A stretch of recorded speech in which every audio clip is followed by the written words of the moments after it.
Hello दोस्तों, official प्रेम मौत blog में आपका स्वागत है।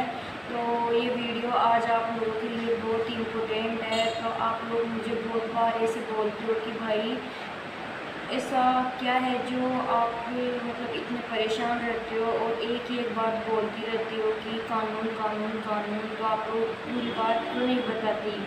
तो मैं आज ये वीडियो आप लोगों के लिए इसलिए बना रही हूँ क्योंकि इतने दिन तो मुझे नहीं लग रहा था कि मैं आप लोगों को बताऊँ, शेयर करूँ, क्योंकि सब मुझे इतना तो मुझे पता है कि भाई अगर किसी को बताते हैं तो सब मजाक उड़ाते इस बात का, लेकिन मुझे उससे कोई फ़र्क नहीं पड़ता। लेकिन जो बात है हकीकत में वही आप लोगों को बताऊँगी, ठीक है। तो भाई आप लोगों को, आप सभी को पता होगा कि मेरा अभी के टाइम पे केस चल रहा है और वो पॉक्सो का केस है जो 2.5 साल हो चुकी है, 2.5 साल से ऊपर यानी 3 साल होने में आई। लेकिन अभी तक मुझे कोई इंसाफ नहीं मिला वहाँ पे। और मुझे मतलब मेरा केस थोड़ा लंबा है, इतना मुझे पता था कि भाई मेरा केस थोड़ा लंबा है। उसमें 36 गवाह है, 36 गवाह है।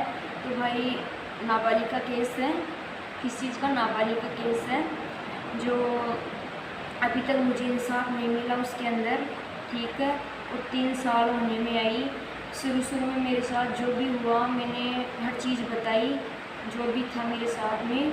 लेकिन फिर भी मेरे साथ में धोखा पहले भी हुआ था और अभी के टाइम पर भी हो रहा है।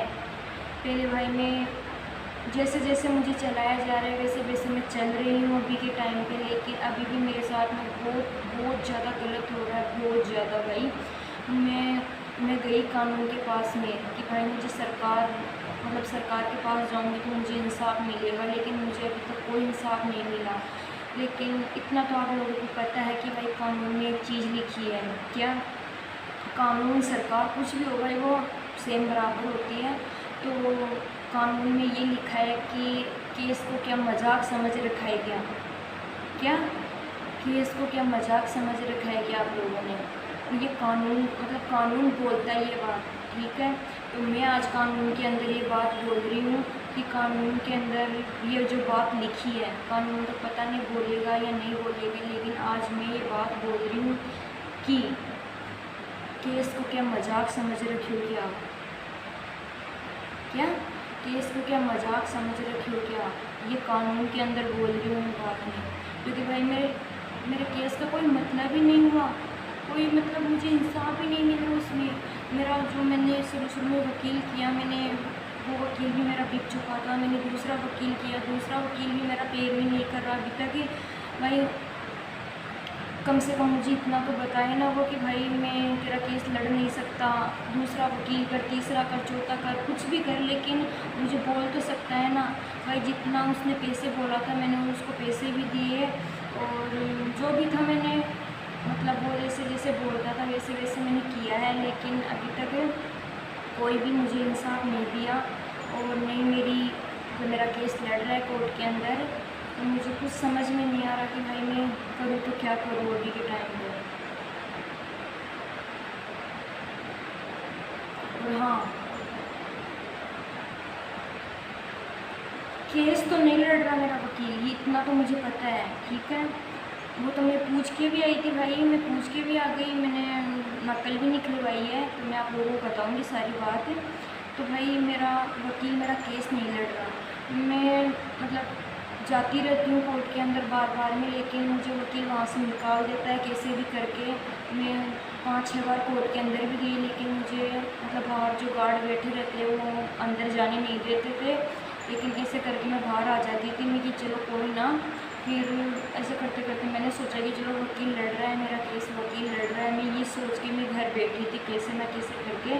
और मैंने जो भी मेरी घर की कहानी थी मैंने थाने में बताई और थाने पुलिस वालों ने मेरी रिपोर्ट ना लिख के मतलब उन लोग पुलिस वालों ने मुझे ऊपर से ये बोला कि अगर ज़्यादा बोली तो जेल के अंदर डाल दूँगा, ठीक है। मतलब धमकी आने की बात में उन लोगों की धमकी आने की उस औरत की, है ना। तो ऊपर से पुलिस वाला मुझे उल्टा बोल रहा है, मेरे पिताजी को गलत बोल रहा है कि तुझे मतलब मेरे पिताजी को बोल रहा है कि तुझे और तेरे छोरे को ये झूठे बलात्कार के झूठे केस के अंदर वो जेल में डाल देगी। ये पुलिस वाला बोल के गया। भाई मेरे पास में सबूत है, तब मैं आप लोगों को बोल रही हूँ। एक पुलिस वाला बोल के गया है और अभी भी वो मेरे पास में वो वीडियो है, पड़ा है। लेकिन और वो मेरे घर पे आके बोला है, भाई मेरे घर पे आके। और पहले नोटिस नहीं आया, जो मम्मी की गवाह थी, मम्मी की गवाह भाई घर पे नोटिस आना चाहिए तो पुलिस वाला दे के जाए या फिर मुझे मेरा वकील बताए। लेकिन ना तो वकील ने मुझे राय दी, ना थाने से कोई नोटिस आया।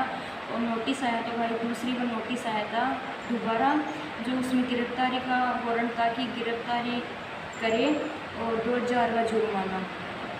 ठीक है, तो ये 16 जून की तारीख थी, तो हम वहाँ पे गए 16 जून को मम्मी को लेकर साथ में। लेकिन मम्मी की कोई गवाह नहीं हुई वहाँ पर, और वहाँ से भी करके निकाल दिया गया और बोले कि आप लोगों ने तो राजीनामा कर लिया। भाई मैंने कोई राजीनामा नहीं किया। ठीक है, मेरा केस चल रहा है और मैंने राजीनामा नहीं किया। मैंने जो बयान शुरू में लिखवाए थे वो मेरे थे। ठीक है, और मैंने राजीनामा नहीं किया और नहीं कभी करूँगी आगे। ठीक है भाई, ये मजिस्ट्रेट साहब ने मुझे ये बात बोली कि आपने राजीनामा कर लिया, कि आप पता नहीं हुआ किसके पास में भेजा था, लेकिन हाँ बता सकती हूँ वो जगह। ठीक है, उसके पास में भेजा, फिर एसपी के पास में भेजा। एसपी बोला कि मैं क्या कर सकता हूँ इसके अंदर। एसपी ने भी मना कर दिया कि इसमें मैं कुछ नहीं कर सकता, अगर केस चल रहा है तो वो तो चलेगा ही। और वकील, फिर मैंने बोला कि वकील मेरा पैर भी नहीं कर रहा। मैंने जो भी बात थी मैंने बताई उनको, तो उन्होंने बोला कि ये वकील नहीं करा तो दूसरा करो, तीसरा वकील करो, चौथा वकील करो, पांचवा करो, छठवा करो। किसने बोला? ये एसपी ने बोली ये बात। एसपी ने, जैसे कोई छोटा बच्चा बोलता है ना, उस तरह से बात की है उसने मेरे से, रिश्वत खा के। आज इतना तो मुझे पता चल गया कि भाई जो कानून के सारे बैठोगे ना तो खुद की ज़िंदगी कुर्बान करके और खुद को केस लड़ना होगा। कोई वकील, कोई एसपी, कोई थाना वाला, कानून वालों, सरकार कुछ भी नहीं है भाई, कुछ भी नहीं है। अगर लड़ने की हिम्मत रखो तो पूरी खुद को कुर्बान करना, खुद को। ठीक है, तभी लड़ पाओगे, नहीं तो कभी भी भाई कानून के सारे बैठोगे तो नहीं। क्योंकि कानून को मैं अच्छी तरह से पढ़ चुकी हूँ, मुझे नॉलेज हो चुका है कि सरकार क्या चीज़ है, क्या करती है। और भाई मेरे केस तो मतलब नहीं चल रहा, इतना तो मुझे पता है। लेकिन पहले मुझे एसपी के पास में भेजा, फिर एसपी ने मुझे बोला कि जज साहब से बात करो। फिर से मैं कोर्ट में गई तो उन्होंने बोला कि एसपी साहब को बोल ही नहीं सकते कि जज से बात करो, कि जज बड़ा है या एसपी बड़ा है। उन्होंने बोला मुझे कोर्ट में, जो बाहर गार्ड बैठे थे, लेकिन अंदर जाने नहीं दिया उन लोगों ने मुझे। फिर मैंने सोचा कि चलो कोई ना, ऐसे ना करके मैंने मतलब 16 को मैं वहाँ गई। 16 को मम्मी की गवाह कुछ भी नहीं हुई, मतलब बयान कुछ भी नहीं हुई, शाइन तक बात भी नहीं करवाई भाई, शाइन मम्मी की शाइन भी नहीं हुई वहाँ पर। ठीक है, और फिर मैं गई 18 तारीख को नक्कल निकलवाने के लिए कि जो भी आज तक बयान हुए हैं भाई उनको लोग बता रहे हैं कि आप लोगों ने राजीनामा कर लिया। तो देखो मैंने राजीनामा नहीं किया, इतना मैं बताऊंगी। मेरे साथ में धोखा हो रहा है, वहाँ पर भी जो मैं कानून का सहारा ले रही हूँ वहाँ पर भी मेरे साथ धोखा हो रहा है। लेकिन मैंने राजीनामा नहीं किया और फिर मैं नकल निकलवाने गई तो मैंने बोला कि चलो आप लोगों ने तो अपना फैसला सुना दिया, यहाँ नहीं तो मैं आगे जाऊँगी, क्योंकि मैं शुरू से आगे चलती आई हूँ, जैसे जैसे मुझे चलाया जा रहा है।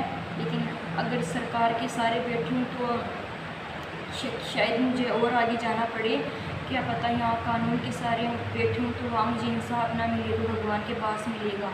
क्या पता वो छोटा भगवान हो, मुझे बड़े भगवान के पास में जाना होगा, लेकिन मैं इंसाफ लेकर रहूँगी, चाहे मुझे उसके लिए कुछ भी करना पड़े, कुछ भी। क्योंकि मेरी ज़िंदगी पूरी तरह से बर्बाद हो चुकी है, पूरी तरह से। तब मैं आप लोगों को ये बात बताना चाह रही थी कि भाई अभी तक मुझे इंसाफ क्यों नहीं मिला, मेरा वकील मेरे साथ में क्या धोखाधड़ी कर रहा है। सब पैसों का खेल है, सब पैसे में बिक गए, सब एक का एक जो भी इंसान है सबके सब पैसे में बिक गए। तो मुझे उन लोगों ने नकल निकलवाने गई थी मैं 18 को, तो उन लोगों ने बोला कि 7-8 दिन में आपकी नकल आ जाएगी। तो उसके लिए भी भाई मेरे पास में पैसे लिए जा रहे हैं नकल निकलवाने के। लेकिन फिर भी मैं दे रही हूँ उनको, मेरे वकील को। लेकिन मेरे साथ में अभी भी धोखा हो रहा है वहाँ पे। अगर मुझे वहाँ इंसाफ नहीं मिला तो भाई मैं इंसाफ तो लूँगी, इतना तो मुझे पता है। और आप लोग बोलते हो कि भाई लड़कियाँ ख़राब होती हैं। अगर मैंने झूठा केस किया है तो भाई मैं आज जेल भुगतने के लिए तैयार हूँ। अगर इतना तो आप लोगों को भी पता है, जो झूठा केस करता है उसकी भी जेल होती है भाई, उसकी भी जेल होती है। अगर मैंने झूठा केस किया तो भाई मुझे जेल में रख लो, मैं जेल भुगतने के लिए तैयार हूँ। लेकिन ना तो मैंने झूठा केस किया है, ना ही मैंने उसमें जो भी बातें थी मैंने गलत बोली है। जो मेरे साथ हुआ मैंने हकीकत वही बोली। मेरे साथ में शुरू में भी यही हुआ था कि मैंने डिप्टी ऑफिस में बयान किए थे, उन बयानों में भी मेरे बयान काट दिए गए थे। फिर भी मैं कैसे न कैसे करके कोर्ट में पहुंचाई उनको, और भाई मेरी रिकॉर्डिंग भी की गई थी। लेकिन रिकॉर्डिंग जो मैंने हाँ मतलब उन लोगों ने बुलवाया था वो रिकॉर्डिंग नहीं थी। मैडम ने मुझे बोला था पहले कि आप बस हाँ करते रहना वीडियो के अंदर, मैं आपका वीडियो बना रही हूँ। और जो भी अगर कोई बयान ना आए, कुछ गलत मिस्टेक हो जाए तो आप मुझे बाद में बता देना, बीच में मत बोलना कि ये मिस्टेक है, ठीक है। ये मैडम ने बोली थी मुझे ये बात, अभी भी मुझे वो बात याद है अच्छे से भाई। इस वीडियो में भी मेरे साथ में मिस्टेक की गई है,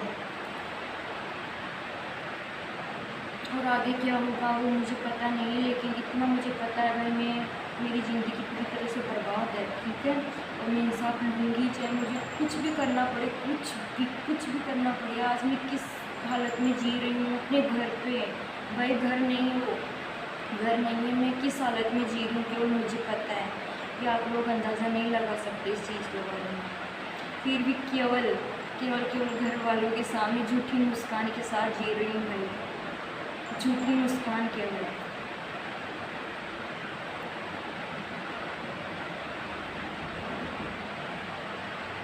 इतना तो पता है मुझे कि कानून तो सबसे बुरी चीज़ है। वो गाना वो आता है ना, ये अंधा कानून है भाई, वो हकीकत का वो रियल गाना था, हकीकत में वो रियल गाना था। आज के कानून भी पैसों के सारे चल रहा है, कोई इंसाफ नहीं मिलता कानून के सारे लोगों को, तो कोई भी नहीं।